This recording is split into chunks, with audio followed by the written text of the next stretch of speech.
They were once a most abundant animal. Tens of millions of bison formerly roamed North America.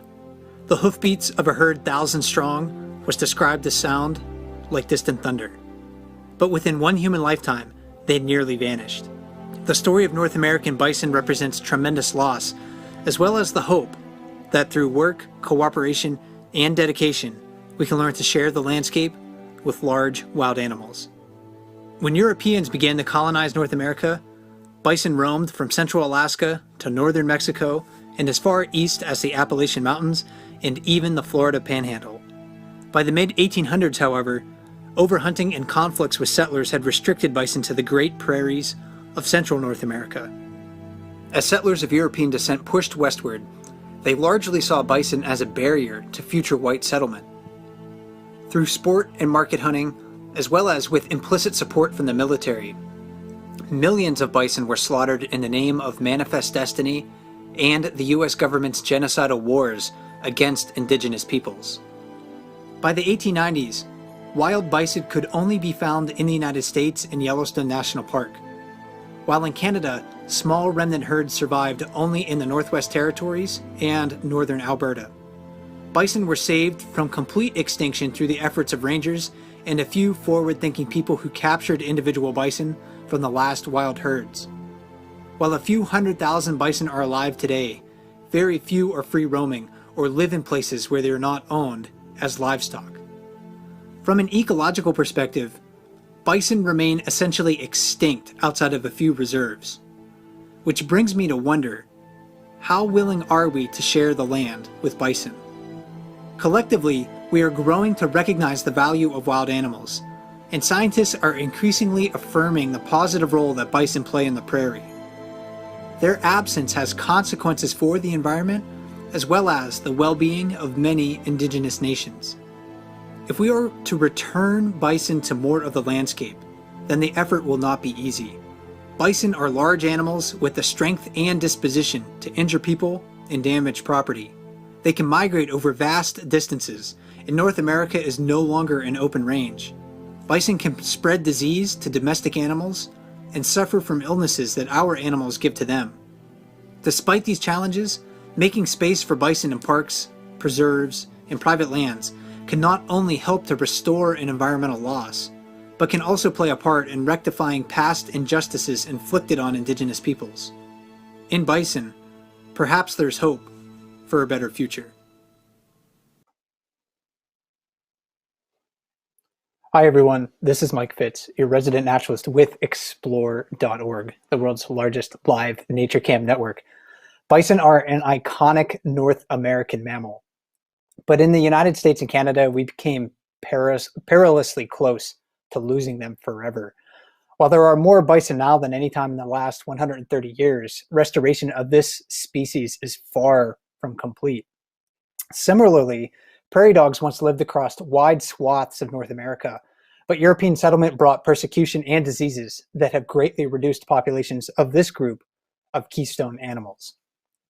In this live chat, we're taking the opportunity to discuss the role of bison and prairie dogs in prairie landscapes, with a particular focus on Grasslands National Park in Canada. If you have questions on that topic as they come up during our broadcast today, you can drop those into the chat below the live camera feed on explore.org, and a helpful moderator from Explore will send those in my direction. I'll do my best to try to answer at least a few of those as we continue along. Let's turn our attention, though, to one park where the buffalo roam after an absence of more than 120 years. Located in southwestern Saskatchewan, near the Saskatchewan-Montana border, Grasslands National Park was established in 2001 to preserve and present a representative portion of the Canadian mixed grass prairie. Bison were reintroduced to Grasslands National Park in 2005 and have since become an icon of that park. To help us learn more about bison, the restoration effort in Grasslands National Park, and the role bison play on the prairie, I spoke with Dr. Stefano Liccioli, a wildlife ecologist at Grasslands. Stefano, thanks so much for joining me today. Thank you for having me. A pleasure. Yeah, I'm looking forward to learning more about bison and prairie dogs a little bit later on from you. I mentioned a moment ago that bison are icons of the prairie, and that, at least in my mind, isn't solely because they were historically found there. Can you explain what makes bison so well adapted to live in that habitat? Yeah, for sure. That's a great question. So bison in general as a species are what we consider an obligate grazer. So grasses and sedges that are found in grasslands and in meadows are really the core of this species diet and habitat. Bison are also better adapted to temperature extremes, like the one we find here in the prairies, than what are most breed of cattle. And they are able to basically spend less energy under this extreme cold than what cattle would do. And that's because of their greater insulating capacity, thanks to this pelagian fur that they have. And also some studies have apparently shown that even the energy intakes and requirements of bison are even lower in winter than summer. So they're definitely well adapted to the climate. They reduce their activity and they're able to thrive in this environment. And overall, like over hundreds of thousands of years, bison have adapted to the prairie ecosystem, and they have been able to, I guess, make up evolutionary pressure on our organisms. So they have promoted adaptation in plants or other components of the ecosystem. So they are really a species that evolved with the prairies and in the prairies. And along those lines, I mean, they're so well adapted to the prairies, but the story of bison is also one of loss. Can you talk about when and why bison were extirpated from grasslands? Yeah, it's definitely one of the key pieces of their story that maybe makes them so fascinating in a way. So first of all, maybe starting from the numbers, there is a quite a consensus on the numbers of bison across the prairie that is about 60 million of animals. So we're talking about a huge population. But when Europeans colonized North America and expanded westwards, Europeans fought for resources, they dominated indigenous people and really established these new societies as settlers. And they built railways, which helped connecting basically to the west for their markets. And in this process, millions of bisons were killed. They were killed for their meat. They were used for getting hides for machine belts, for sport. They were even killed to help subjugate the First Nation populations. And in this process, really, like in really a short amount of time, by pretty much 1800, late 1800, what was the most abundant indigenous large herbivore in North America was practically driven close to extinction. And what does that mean, or what did that mean at the time and mean now for the prairie landscape in the absence of a large grazing animal? In the absence of a large grazing animal like a bison, so how does the prairie change when you don't have that animal, existing where it had historically? I think generally speaking, we could say that a landscape without bison is a poorer, less diverse, and less resilient landscape, less resilient ecosystem. There are many things that bison, in many ways that bison influence the landscape. At the landscape level, they basically work as an ecosystem engineer. That's often what they are also called. They respond to diversity, but also create diversity. There are some estimates that the amount of bison that used to be in that landscape in North America with their wallowing activity, which basically is creating those depression where they roll in, that only had a major effect even on the hydrology and the surface runoff of water. Those walls create basically pools of water where the water can accumulate, can persist for days. That basically creates habitat for not only plant species, but also even just breeding habitat for amphibians. Bison, because of their grazing behavior, they can directly affect vegetation. So they create physical disturbance to plants. They even stimulate nutrients, so recycling nutrients. They can disperse seeds, which can happen through not only their fur, but also through their feces. And all this activity practically help maintain grasslands, meadows, and all the plants and animals that depend on that. So when you're thinking about bison, really you're thinking of one single species that can affect multiple levels on the landscape. You can think of bison also as something that by taking forage can facilitate other species to establish. I think a very important and known relationship is the one with prairie dogs. So bison graze and prairie dogs like short grass. So bison grazing facilitate establishment and colonization by prairie dogs. And when bison grazing is combined with other processes like fire, for example, which was a very important ecosystem process in the prairies, that creates even further diversity on the landscape. And all these all these important processes can interact and create habitat for example, songbirds, create other type of disturbances that result in all the diversity we see today on the prairies. So there are many other species that can interact with bison in that way, such as grassland songbirds, mountain plovers, longspurs, and even raptors eventually can benefit from these interactions. Let's talk a moment about the restoration effort then for bringing bison back to Grasslands National Park. I mean, there's such a key component of the ecosystem, but they weren't there for over 100 years. And bison are closely related to domestic cattle. They can interbreed with cattle.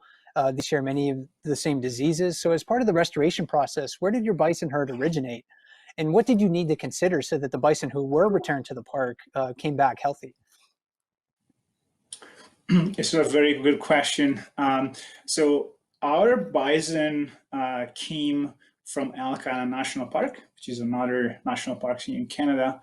The Elk Island National Park herd is considered today one of the key conservation herds in Canada and really throughout North America. Is considered to be genetically pure, which means that has no cattle gene introgression, and is also free of the most important reportable disease that the species could carry, like brucellosis and bovine tuberculosis. And on top of being originated from Elk Island, when the 71 animals that were moved to grasslands were taken, the park did additional testing. So we confirmed the purity of their genetics by looking at their mitochondrial DNA. So it was confirmed to be fully pure bison genes. And so when they were transported, and that created the establishment of a genetically pure herd. And that's the start. You ask a good question, how do we maintain and what do we do to ensure those things are considered? So the program of bison conservation today in Grasslands National Park adheres to management guidelines that are given and set by the International Union for Conservation of Nature. And what we do here at the park, so from monitoring the population health, which means looking at population size, looking at the structure, the age structure of the population, the ratio between the different sexes, looking at the presence of diseases or even parasites, looking at their genetic variability, looking at how they use their habitat, how much grazing pressure they put on the landscape. All these things are framing to what we call an adaptive management program. And the ultimate goal of this program is to establish and maintain over time a disease-free, genetically pure, and diverse bison conservation herd. And I have one final question for you about bison. And I'm curious to know the answer to this. What's your favorite thing about them? There are many things I think that I love of bison. In general, when people ask me this question, I tend to say that to me, just seeing bison out there is something unique. I think just the visual presence of bison of the landscape create a unique connection to the prairie landscape, like no other species really do. And this is more a personal thing based on my experience. I was privileged enough in this past few years to work closely with bison, especially when we do handle and manage our population. And I have an opportunity to work very closely. And bison are huge animals, but they yet have this very deep eyes. And when you look into the eyes of a bison, you can really feel there's a deep, profound spirit into these creatures that it's kind of unique and quite impressive to witness, I guess, and to experience. Yeah, I'm not sure there's anything quite like, standing near a bison herd or watching them from your car. I guess it would be more appropriate to do it safely. Tremendous animals overall. And anytime we talk about bison, I think there's a lot to chew on. They're a complicated animal. The conservation of bison is quite complicated. And actually, one of the questions that came in as we were airing that interview with Dr. Lacholi was, why are I'm going to put we in quotes because it's a collective we, killing excess bison from Yellowstone every year when native tribes want to rehome them. And it's been a long time since I was a ranger at Yellowstone, and I was only there for a season, so I didn't get to learn the park and its issues as well as some other places that perhaps I'm more familiar with. But during the interview, you heard Dr. Lacholi mention one very important thing about the Grasslands National Park herd that's different from the herd in Yellowstone. And that is, the herd in grassland is free of brucellosis, which is a disease that can be transmitted to domestic cattle and vice versa. And what that disease does is it causes domestic cattle or bison to abort their fetuses. And from a livestock perspective, a livestock industry perspective, it's really a debilitating disease, and it makes it very hard for you to sell and market your cattle. So since Yellowstone, and I was going to mention this at the end of the chat, and I'll bring it back too because I think it's an important point, but Yellowstone National Park has no fences on its borders. So bison are free to roam outside of park boundaries, and they often do it in the wintertime. And of course, people who are raising cattle near Yellowstone National Park are justifiably concerned about disease spread. And of course, bison in the Yellowstone region aren't the only animal that have brucellosis. Elk also have it as well, and elk aren't fenced in by any fences in the park area as well. So it's a very complicated issue. The park undergoes some efforts to corral bison that leave the park in certain areas and quarantine them and test them for brucellosis, or put them through a quarantine period so they're free of that disease and can be confirmed before they're sent off to perhaps some American Indian tribes who request those animals. But it's a really complicated and contentious issue for that area. So I hope I can lend a little bit of insight into that. I encourage everyone who's curious about that issue to go directly to the Yellowstone National Park's website. They have a wealth of information on there about bison, and especially the migration patterns of those animals and how that's changed over time. So while bison draw our attention with their size, their strength, their ability to thrive on the prairie, they weren't the only animal to experience population declines because of settlement. Prairie dogs are among the most social of mammals, and the health of their populations is tied with their ability to cope with the hazards of communal living, as well as our ability to tolerate them. Dr. Lacholi also joined me for a short conversation about the conservation and the fascinating lives of prairie dogs. Stefano, many of us are probably less familiar with prairie dogs than bison. So what is a prairie dog? Can you explain that to us? Yeah, so prairie dog is a diurnal rodent. Is part of the same family that squirrels are part of, and is often mistaken by another squirrel, the ground squirrel, which also is typically referred to as gopher. So prairie dogs have short legs. They have very long claws that are made for digging. In fact, they are a semi-fossorial species, which means that they dig into the ground and live partially below ground. They have this yellowish brown to reddish brown fur, and they have a relatively long tail with a black tip, which gives them their name. And as you said, they are the most social ground squirrel species. They live in territorial family groups, which we typically call coteries. And each coterie live into a larger setting, which is called colony, or also town, like prairie dog town. We talked about how important bison are to prairie landscapes and ecosystems. Prairie dogs themselves seem to have an oversized impact on the landscape. How does their activity alter grassland habitats? Yeah, you're absolutely correct. I like to say that prairie dogs are sort of a small version of a bison in a way, although people don't necessarily think that right away. Prairie dogs are primarily herbivorous. They forage on grasses, sedges, forbs, and they are also, like bison, typically referred to as an ecosystem engineer, but also as a keystone species. So they create and alter habitat because they dig, burrow, they graze, they clip vegetation, and by doing all these things, they influence plant communities, the composition of species, and they are also able to maintain and affect ecosystem processes, including, like bison, disturbance and nutrient cycling. And importantly, prairie dogs are a key food item for many, many species.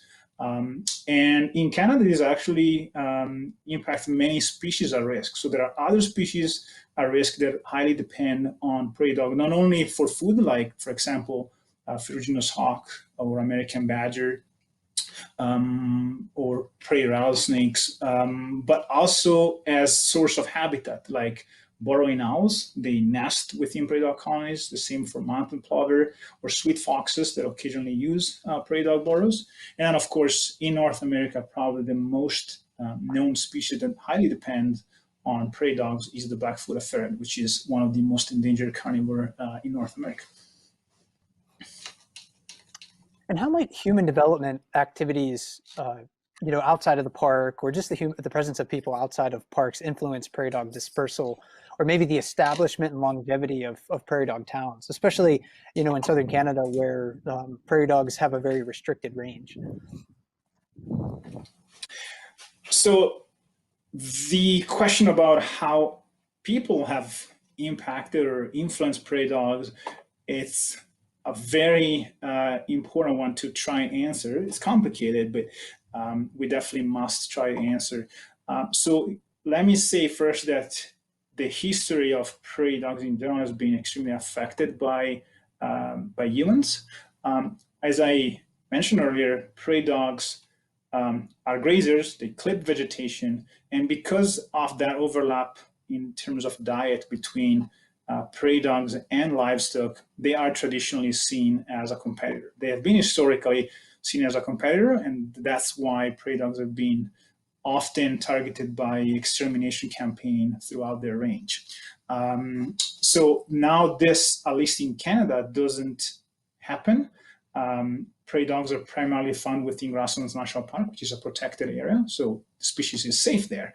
But there are other concerns that are around prairie dogs because they are still seen as a potential competitor, and they can still influence and impact agricultural and ranching operations that happen outside the park. So definitely the relationship with prairie dog is complicated, and it must be recognized that ranching itself is a very important activity that has allowed native prairie to persist over time. So when we think of prairie dogs and ranching, we have to think about both sides and how it's important to find the common grounds and maintain and protect both prairie dogs and ranching in order to maintain native prairies and this endangered ecosystem.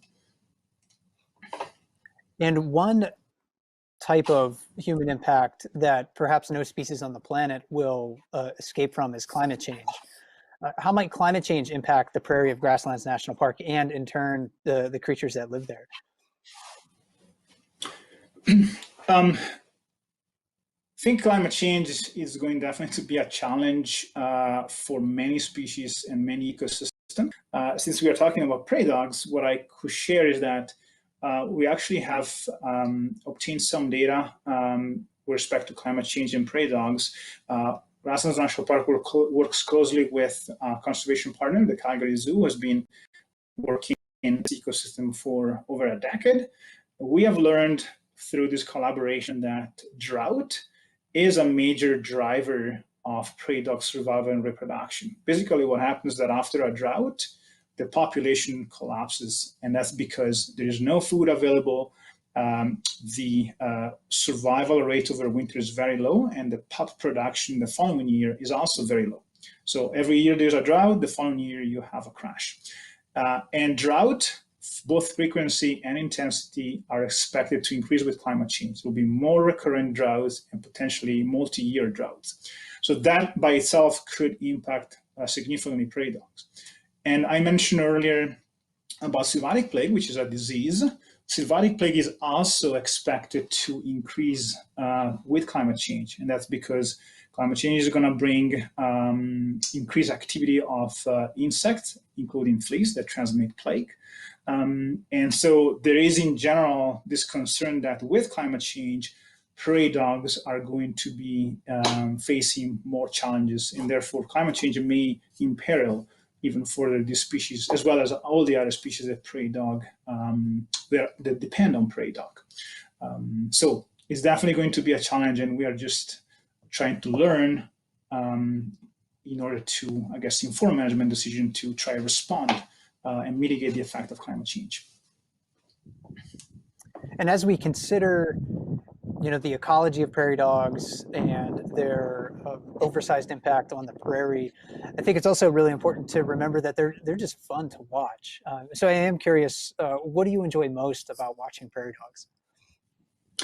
Yeah, you're right. As I said earlier, I think everyone who comes to grasslands for the first time and sees prairie dog could spend hours just watching them. They are very curious, social.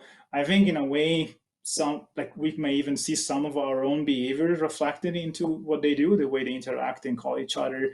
And I think on top of being extremely curious and entertaining, I think they also have this unique fascination, at least for me, that the number of species that you can find on prairie dog colonies is huge. And just being able to witness this diversity on prairie dog colonies, having this concept of having so many other endangered species living in prairie dog colony habitat is a really a privilege. And I think Canadians should come to grasslands to be able to witness this, because it's a really unique ecosystem that's not found anywhere else in Canada. Very well said. I don't get to the prairie very often, but when I do, if there's a prairie dog town nearby where I'm visiting, I try to make an effort to go and stop by and take some time to watch them. Very entertaining. And like you said, so many different types of animals are dependent on that habitat. So yeah, fun. Definitely try to check that out the next time you're in these areas. Stefano, thank you so much for joining me today, sharing your knowledge of bison and prairie dogs and what they mean for the prairie and Grasslands National Park. My pleasure. Thanks again for having me, and I hope you guys come and visit. Thanks again to Dr. Stefano Liccioli from Grasslands National Park for speaking with me about bison and prairie dogs. If you want to learn more about Grasslands National Park, you can visit Parks Canada's website at pc.gc.ca and just search for Grasslands National Park. And you can visit there almost any time you want to on explore.org by watching the Bison watering hole cam. You can find that at explore.org/bison. I'm going to try to get to just a couple of more audience questions before we conclude the broadcast this evening. There's many more than I have time to answer during the broadcast, and I hope to go through the comments and try to answer those individually by typing in just a few minutes. So thanks for submitting those questions ahead of time. There were a couple that I can get to here somewhat quickly, and they're somewhat related to, I think, my concluding statement that's coming up here in just a second. Somebody was wondering, is it true that 80 to 90% of the prairie has been lost to farming and for other reasons? And I don't know off the top of my head what percentage of the prairie has been converted to something else, but it's a significant amount, especially in the eastern portion of what we would consider either mixed grass prairie or tall grass prairie. So, for example, like in Illinois, Ohio, those states had significant areas that were covered in prairie that have been converted into farmland. Iowa was a prairie state, but there's very like a small percentage of native prairie left in Iowa. The rest has been converted to farmland for the foods that we eat. So a significant amount of that ecosystem has been changed in North America. But there was one interesting thing that Stefano said about prairie dogs, and talking about how ranching was an important way in some ways to help preserve prairie habitats. Because if you're not ranching necessarily on the prairie, then maybe you're converting that land into cropland, or maybe you're selling it to a developer, for example, where it's converted into homes or industry or something else. So while a lot of land has been converted from its original prairie into something else, there still are some significant portions that remain, especially sort of in the western part of that biome across the middle of North America. And then one final question I'm going to try to get to, and this is definitely related to my final thoughts here, is, do bison in Grasslands National Park migrate much? How far? Do they do it every year? And one thing that Grasslands National Park and most other national parks that have bison within their boundaries have to deal with is that their boundaries are fenced. So bison don't have that free ability to migrate outside of parks. And there are other places that have to manage their bison within that park's carrying capacity, because there's only so much space for so many animals. So that's not exclusive to Grasslands National Park. It's also it occurs at Wind Cave National Park in South Dakota, Badlands in South Dakota, Theodore Roosevelt National Park, and those other parks, at least in the United States, will periodically round up those herds, and they will cull a certain percentage of those animals from the herds, either sell them for market or perhaps donate them again to American Indian tribes. So that's one of the management challenges of trying to restore and conserve bison in park landscapes. There's really, even in parks, there's only so much room for so many animals. And as we conclude the broadcast, I just have one final thought on rewilding the prairie and in other habitats. I think, most everyone agrees that sharing the landscape with wildlife is valuable for our well-being, our economies, our communities.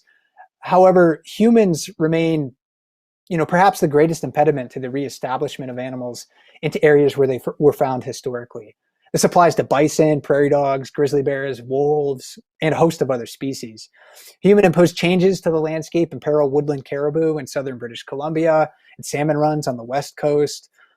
Mountain lions and elk are mostly absent from areas of the United States east of the Mississippi River, and that was an area where those species had formerly been widespread. And as I learn more about our relationship with wildlife, whether that's from a historical or contemporary perspective, whether it's from an indigenous or settler perspective, whether it's someone who lives in an urban, suburban, or rural area, it seems increasingly clear that sharing the landscape with wild animals is worthwhile, but it's also difficult in many ways. We can look at our national parks for examples, and we've talked about a lot of those issues during the broadcast tonight. National parks seem like ideal places for wildlife, but in a sense, it might be easier from a managerial perspective, for example, for Grasslands National Park not to have bison at all. They'll not have to consider herd size or carrying capacity for the park. They'll not have to worry about a disease outbreak in the park's isolated herd or the implications for bison for park neighbors. And the same can be said for most other national parks with bison. Some of those that I mentioned, Badlands, Wind Cave, Theodore Roosevelt, even Yellowstone National Park. I mentioned before that Yellowstone has no fences on its borders, so there's nothing to hold bison within park boundaries. And as a result, bison migrate outside the park. And that's been one of the most contentious issues of the Yellowstone region in the last 20 years. Bison are big animals, and if they have the ability to go where they want to, they're going to do that. And they can damage property and be a danger to people who encounter them. So restoring bison on the landscape and other animals is not a simple thing.